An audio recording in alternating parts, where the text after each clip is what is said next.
আজ সারা বাংলাদেশে আমরা দেখতে পাচ্ছি জ্বালানি তেল নিয়ে একটি উদ্বেগ উৎকণ্ঠা অনেকের মাঝে কাজ করছে।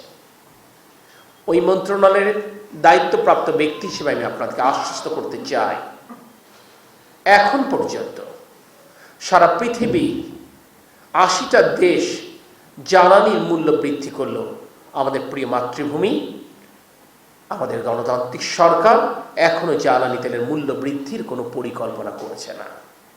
আমরা সরবরাহ ব্যবস্থা স্বাভাবিক রেখেছি, কিন্তু আমাদের চাহিদা অস্বাভাবিক বৃদ্ধি পেয়েছে। গড়ে প্রতিদিন এই মার্চ মাসে ২০২৫ সালে ডিজেলের চাহিদা ছিল প্রায় ১২,০০০ টন, পেট্রোল অকটেনের চাহিদা ছিল গড়ে ১২০০ থেকে ১৪০০ মেট্রিক টন। আপনারা জেনে অবাক হবেন, ঈদের আগে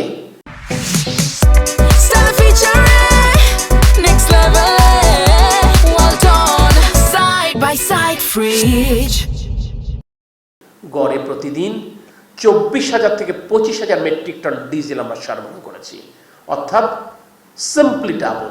গত বছর মার্চ মাসে কিন্তু পবিত্র ঈদ উল ফিতর উদযাপিত হয়েছে, মাহে রমজানও ছিল, একই প্রেক্ষাপট।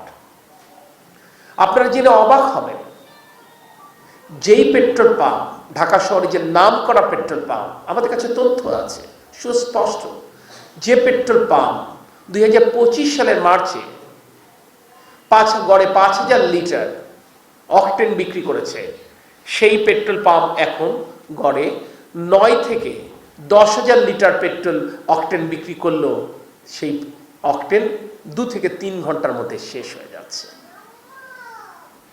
আমরা যারা সংসারে বাস করি, আমাদের স্ত্রী, আমাদের মায়েরা জানেন আমাদের সংসারে মাসিক চাহিদাটা কি। চাল, ডাল, তেল। রাষ্ট্র একটি বড় সংসার, এই সংসারেও এক মাসে কি পরিমাণ খাদ্য সামগ্রী লাগবে, কি পরিমাণ জ্বালানি প্রয়োজন, সেই বিষয়টি পরিকল্পনা মাফিক চলে। আমরা যদি কেউ নিজের প্রয়োজনের অতিরিক্ত ক্রয় করি, তাহলে আরেকজন কিন্তু তার প্রয়োজনের সময় সেই খাবার কিংবা জ্বালানি প্রাপ্তি থেকে বঞ্চিত হবে। আমি আপনাদেরকে এটুকু বলছি, বর্তমান গণতান্ত্রিক সরকার মার্চ মাস আর ২৭ তারিখ শেষ হতে যাচ্ছে, আগামী এপ্রিল পর্যন্ত ইনশাআল্লাহ আমরা বাংলাদেশে জনগণের জ্বালানি চাহিদা আমরা নিশ্চিত করতে সক্ষম হয়েছি।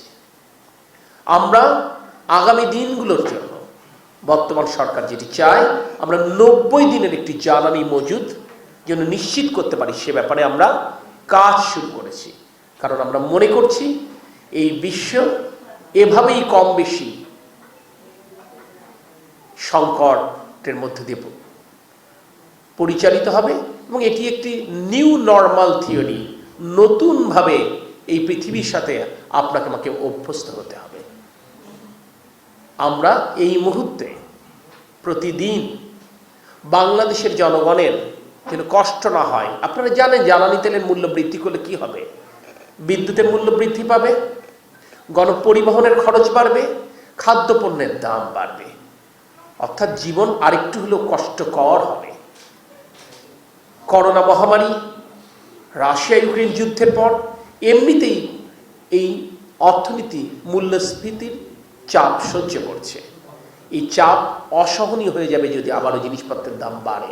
তাই সমগ্র চতুর্দিক থেকে চাপ থাকবার পরও আমরা জ্বালানির মূল্য বৃদ্ধির কোনো পরিকল্পনা এই মুহূর্ত পর্যন্ত সরকারের নেই।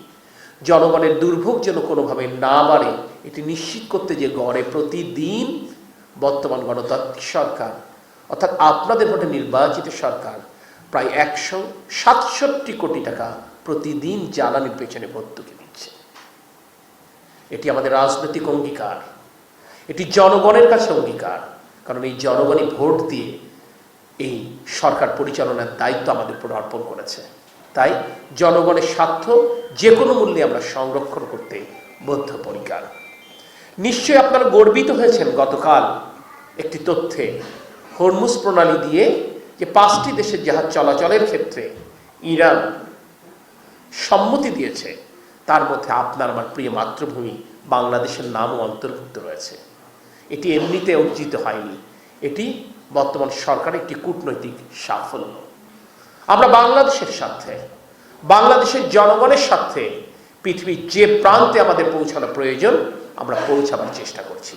আমি দেশবাসীকে আপনাদের মাধ্যমে এটুকু বলবো, আপনাদের ভোটে নির্বাচিত সরকার, যাদেরকে আপনারা দায়িত্ব দিয়েছেন এই রাষ্ট্র পরিচালনার, তাদের উপর যেভাবে আজ এই মুহূর্ত পর্যন্ত আস্থা রেখেছেন, আগামী দিনগুলোতেও আপনাদের আস্থা অব্যাহত রাখেন। ইনশাল্লাহ আমরা আপনাদেরকে সাথে নিয়ে বাংলাদেশের আগামী দিনের সকল চাহিদা মেটাবার জন্য সর্বতভাবে চেষ্টা করব। আর এই আয়োজনের সূত্র ধরে আমি সমাজের অবস্থাপন্ন ব্যক্তিবর্গকে আহ্বান করব, আসুন আমরা যার যার অবস্থান থেকে আমরা প্রতিবেশীর হক, আত্মীয় স্বজনের হক আদায় করি। যদি আমরা এটা করতে পারি তাহলে দেখবেন ইনশাল্লাহ সমাজে পিছিয়ে পড়া মানুষের সংখ্যা কমবে।